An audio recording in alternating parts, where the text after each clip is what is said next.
جو لوگ تم میں سے ایمان لائے اور نیک کام کرتے رہے ان سے اللہ کا وعدہ ہے کہ ان کو ملک کا حاکم بنا دے گا، جیسا ان سے پہلے لوگوں کو حاکم بنایا تھا،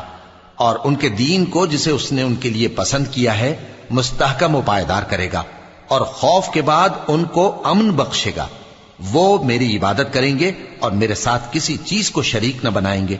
اور جو اس کے بعد کفر کرے تو ایسے ہی لوگ بد کردار ہیں۔ اور نماز پڑھتے رہو اور زکوٰۃ دیتے رہو اور پیغمبر کے فرمان پر چلتے رہو تاکہ تم پر رحمت کی جائے، اور ایسا خیال نہ کرنا کہ کافر لوگ ہم کو زمین میں مغلوب کر دیں گے، ان کا ٹھکانہ دوزخ ہے اور وہ بہت برا ٹھکانہ ہے۔ مومنوں، تمہارے باندی غلام اور جو بچے تم میں سے بلوغ کو نہیں پہنچے 3 دفعہ یعنی 3 اوقات میں تم سے اجازت لیا کریں، ایک تو نماز فجر سے پہلے اور دوسرے گرمی کی دوپہر کو جب تم کپڑے اتار دیتے ہو،